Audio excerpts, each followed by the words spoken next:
Okay. So again, I pulled back from my painting. I've taken a look, and it's very obvious to me that my leaves need some work. My stems I'm okay with, but my leaves need some work. So I'm going to load my brush again with my three greens. So I've got the darker green. I'm going to actually pull a little bit of brown in here, just for something interesting. I'm going to then put my medium green on the right side of my brush and my light green on the left side of my brush.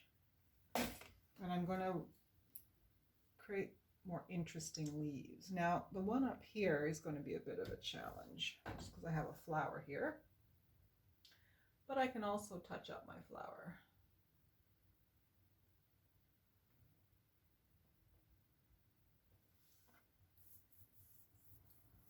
It's almost like it needs to be bigger.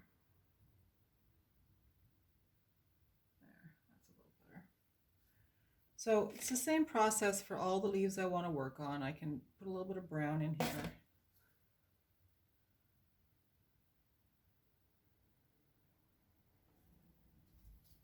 Okay, that's a little better. I'm going to work on this one.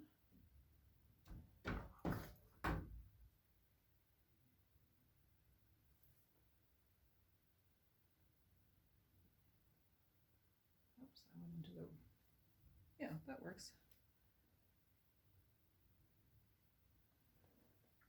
These are a little small.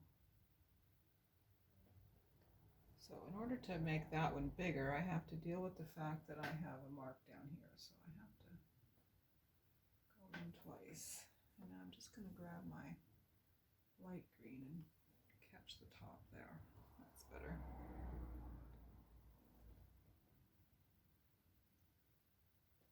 Okay, that's good.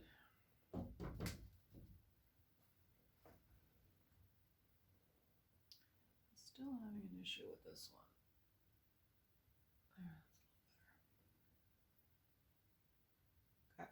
So again, in a live class, you can appreciate that we would have to keep moving on, but because we're in the comfort of our home or wherever we are, we can spend a little time and fiddle.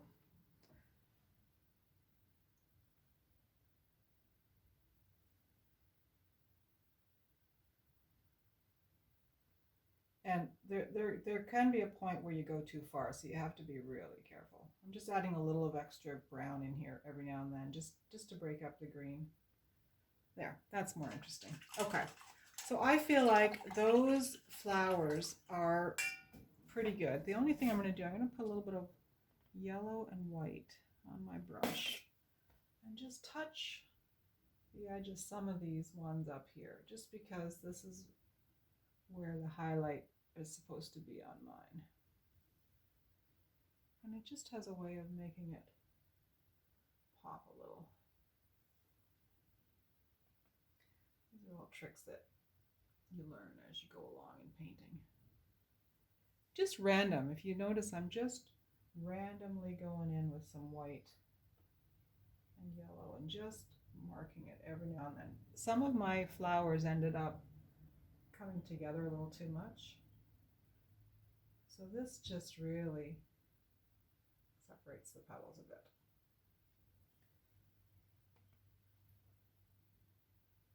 And as I always instruct in my classes, be careful, you could go too far. Okay, so we're going to call that done. And then we're going to start Hamish. Now, Hamish is a lot of fun, and he might look a little intimidating at first glance, but honestly, it's not that hard. Once we get the initial shape positioned, we carry on with just more loosey-goosey and flowing color. So we'll be back and we'll start Hamish.